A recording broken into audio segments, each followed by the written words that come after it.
Hi friends, Happy New Year to you. A few months back, I got an mail in my letterbox at home at my address.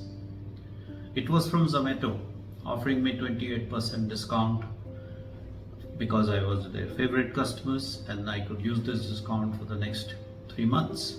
All I had to do was scan a QR code which was inside that letter, and there you go, the discount was on. But thankfully, I did not scan that QR code, because if I had scanned the QR code, I would have got trapped and I would have, got stuck and downloaded some unwanted software on my phone. And later on, I realized that this was a fake QR code and a fake letter, not from Zomato. So such letters keep falling.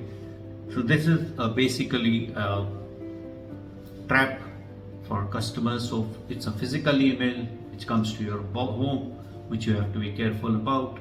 So because I was careful, I could save myself, and you can too.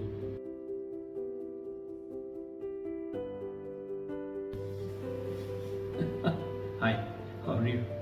There are scams everywhere. Cyber criminals, cyber crime, cyber attacks are happening every second of the day today. This industry, so-called industry, is going to rake revenues up to $11.5 trillion, which is about 85 lakh crore rupees. So what we are trying to say here, we are in the future of our lives are going to be filled with cyber attacks, scams, fake calls, fake messages, and we need to be very careful. As a cyber expert, having spent 30 years in the field, I too can make mistakes. And there are times when I am in a hurry, or there are times when I am occupied and busy with work, and I get a fake call in the middle, I get a fake email, I can make a mistake. It's human, right? So what we need to do is, please be careful. If I can make mistakes, you can definitely do. So what is the important thing is to be careful, avoid fake calls, double check, be careful. So these are the things which are very important. So I save myself, you can too.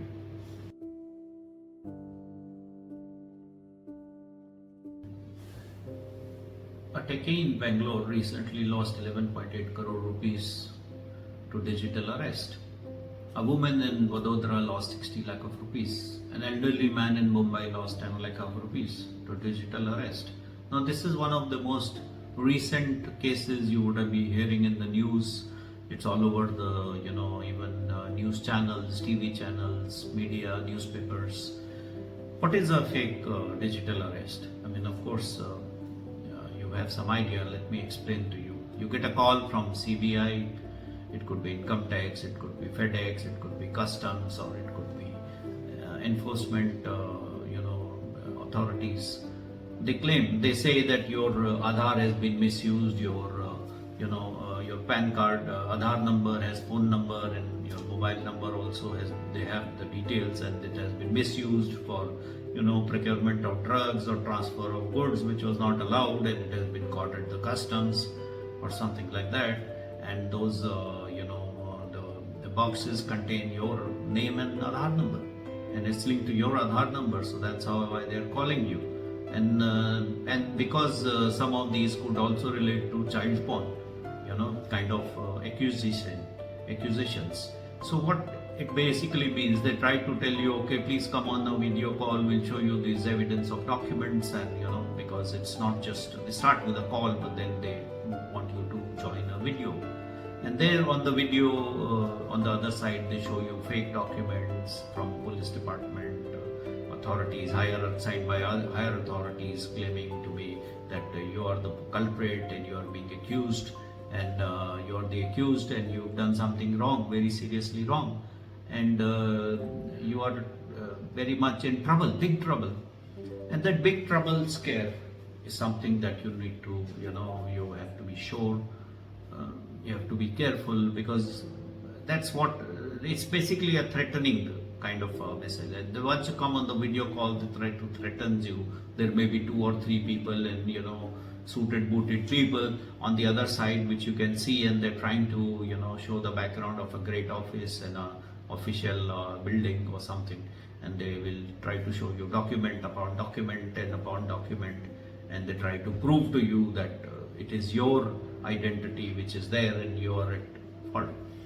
And because you are so scared, and you feel that you will be trapped, so they first try to say okay, transfer a smaller amount like 50,000-60,000 rupees, and they say we'll release you. But once they receive that kind of money, they say okay, allow us 5 minutes, or give us 30 minutes to come back to you, and we'll discuss with our higher ups, and come back to you. When they come back after 1 hour or something, and they keep you waiting, and they tell you please do not disclose this to anyone, because the moment we find that you're trying to involve other people, you could be in bigger trouble. And then they will go back, and after 1 hour they come back and say the higher authorities are not accepting your offer. They've refused. So shall we send you back this 50,000 rupees or 60,000 rupees? You say no. You say no. Then what is the solution here?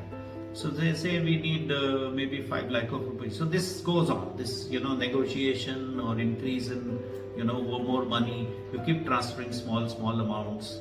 And sometimes this discussion can go hours and days in front of the camera, because they don't want you to leave the camera. And one of the things what you've not done, which you should have done, is that you should have called someone, a family or a friend, to check whether this was a correct way of whether this call seems fake or not. Because you are so scared, sometimes you may be staying alone, sometimes you are an elderly person, maybe 60-70-year-old, your children are staying abroad, and you don't have immediate someone to connect with or to give you the right advice.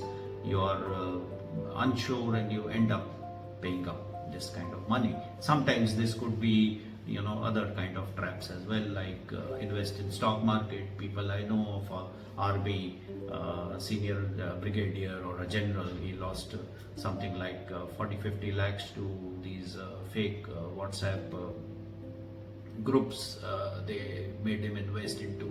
So it was all through WhatsApp group, WhatsApp videos and discussions and so on.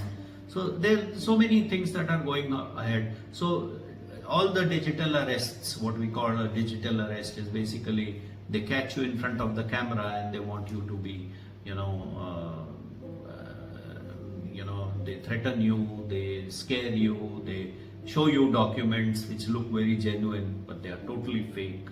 And so these are digital arrests, where you end up paying money, lots of money, without bothering to check with other people, or without involving always involve 1 or 2 more people in the family and say okay, it may be genuine, let me call my brother, or let me call my friend, or let me call my lawyer, and make sure that this what you are saying is correct.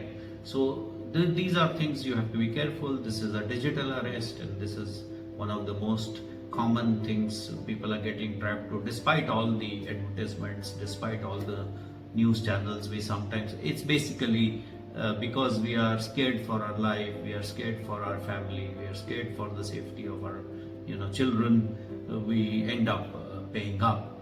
So let's not do that.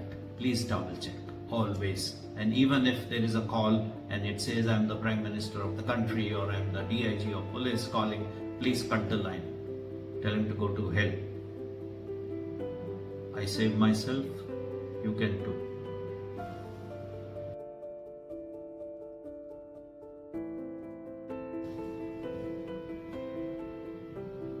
I got an email in my box the other day. It said, "Dear candidate, you had applied to this IT manager position, and you have been selected, and you are one of the 137 candidates who have applied. And we found your application to be fit for consideration and take it to the next level." And then they said that okay, you just need to click here and fill the rest of the details so that we can take the application to the next step. Thank God I did not click that here button. And the reason here is I was not sure about this, and then had I clicked there, I would have got trapped, or I did not download any file which was also attached. And when later on I realized that this was a fake email. So I went to the top of the email or more button, and then I tried to explore more. I said view source, or show more, show the header or source. I looked at the email. The sender's email ID and the email in the header did not match. So it was a fake email. So definitely such emails land in my box, 4 to 5 such emails land in my box every day, and I have to be very careful. These are phishing emails, and we are the fish here who they want to trap. So we have to be very careful as to what kind of things we do, and be sure that we don't get trapped by this phishing email. It could be SMS, phishing SMSs, phishing WhatsApp messages, or whatsoever. Be careful. I save myself, you can too.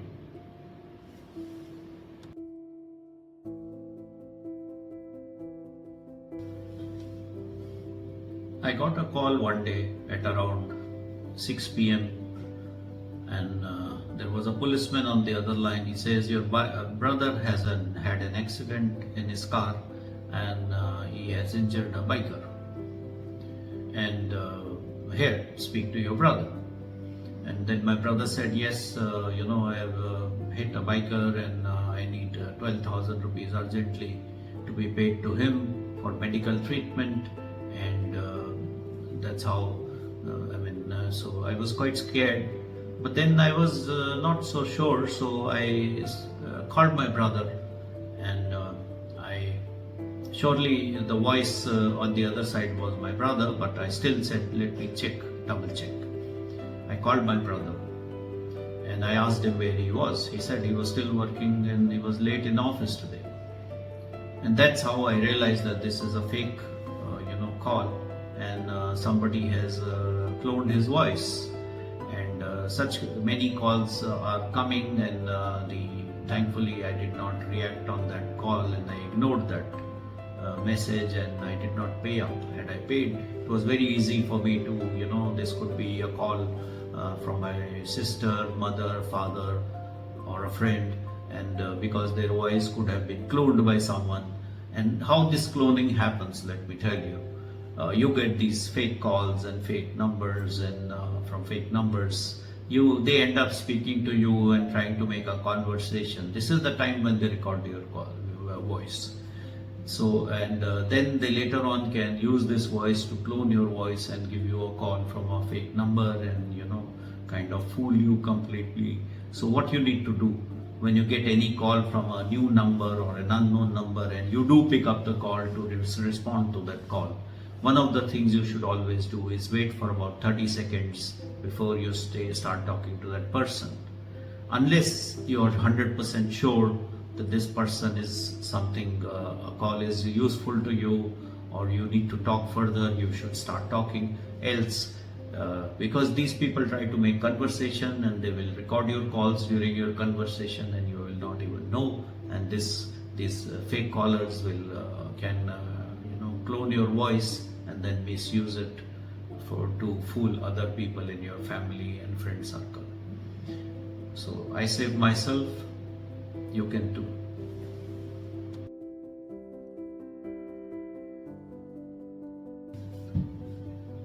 Every day I get calls from international numbers, and or other numbers where my phone, being a Samsung smartphone, it gives me a message: suspected spam, potential fraud, and so on. So what I do, I immediately, number one, I don't take those calls. Number two, what I do is I select those calls and phone numbers, I go ahead and block them. Now, blocking this, phone number is important, that you don't keep getting those repeat calls. And at least, on my phone, if I look at my phone and look at the history of the blocked calls or the list of blocked calls, it's probably 250 blocked numbers on my phone. Now, that's something that's happening every day. Everybody gets. You may be also getting a lot of fake calls. So what is important for you to realize that there could be fake calls, fake SMSs, fake offers to join WhatsApp groups. WhatsApp group, you get a lot of hi, hello, how are you, from unknown people. Please completely avoid to join those groups or respond to those fake, invites or connects, because it could be dangerous.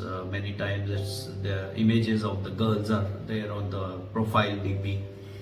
Those could be fake.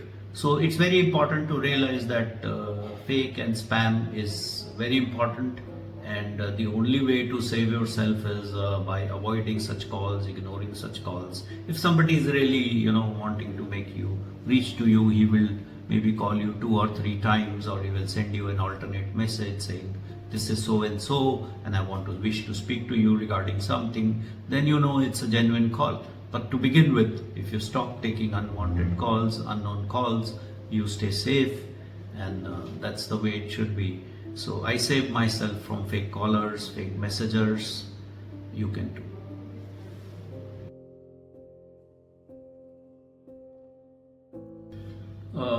The other day, a friend of mine received a call from his security guard at the housing society gate.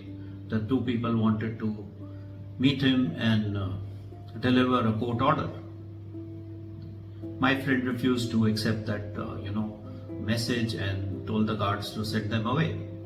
But these 2 people, they returned back to the gate with 2 policemen a couple of hours later, and they insisted on meeting my friend. Now this time the guard was not sure, and he allowed them inside. And when these 4 people reached my friend's house in the society on the 7th floor, they rang the bell. But my friend, who was there at home at that time, refused to open the door and only did the dialogue through the closed door. And he did not allow them to get into the house, and told them to get away and do not come back, because he was sure that there's no such court order that he was anticipating or it was expected. And so these were these were fake policemen, fake court order, fake everything. So these are physical frauds, people trying to get into your homes through on one pretext or the other, and they try to scare you, and so the things are getting out of hand. People are reaching you physically to your home, and they wanting to create a fraud, a cyber fraud, and trap you into some kind of a financial difficulty. So I saved myself by looking at this. I can save myself, and you can too if you're careful. Thank you.